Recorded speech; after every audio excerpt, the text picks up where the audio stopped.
Good afternoon.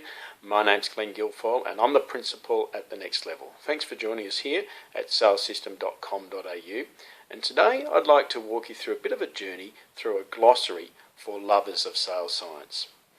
Now, as a disciple of the Church of Sales Science, I'm as bad as that one over there when it comes to using jargon when I get into discussions of my topic of great passion, sales team productivity and return on investment. See, told you so. I'd like to boast that I invented all the terms I like to use, but of course I simply can't. Some are old, some are new, some are borrowed, some are blue.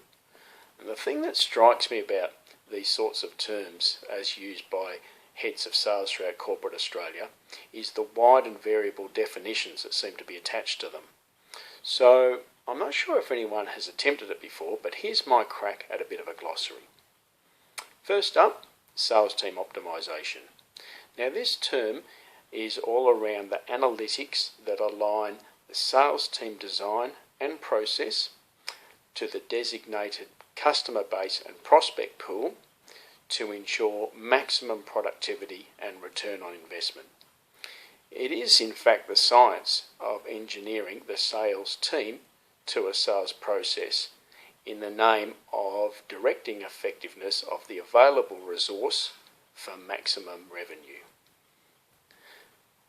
Typically, it's done by better organisations once a year at the time of whole company annual budgeting. Sales exec effectiveness.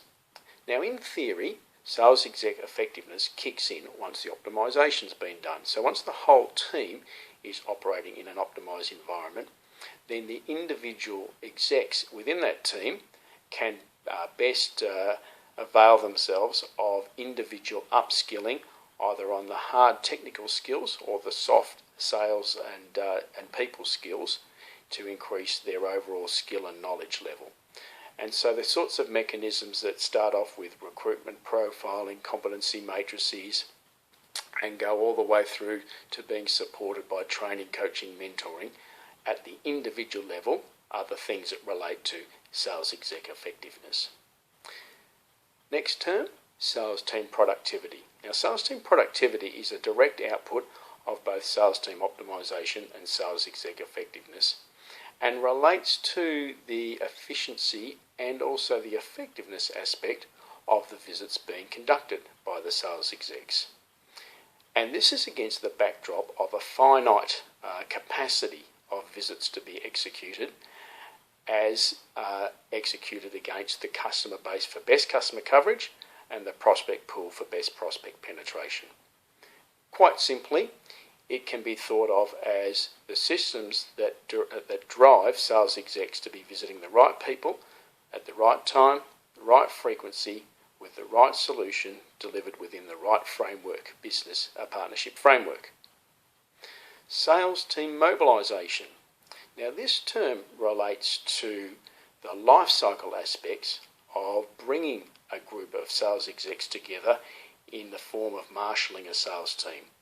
So really starting back at recruitment, induction, training, pointing the execs and the whole team correctly into the marketplace, remunerating, incentivating, managing and measuring.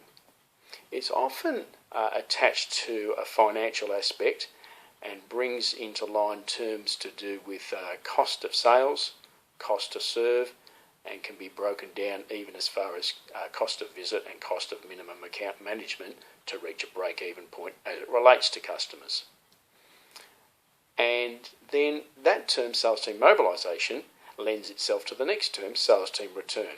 So if you think about the cost aspects of sales team mobilisation as forming the left-hand side of a pseudo-accounting equation, then the sales team return forms the right-hand side. So it relates to the increased revenue or margin to be derived from the customer base and the prospect pool from the investment in mobilising the sales team. It's often expressed in terms of that incremental revenue or margin when, say, compared to what was derived from the same customer base and prospect pool in the previous year, or versus the budget being set for the coming year, or even against the industry growth standard. More strictly speaking, it is also calculated when comparing the cost or the revenue return and margin return from having a sales team compared to not having the sales team. I'm going to stop there for this outing. Come back to you next month with another half dozen terms as we continue this journey through a glossary for lovers of sales science. Bye for now.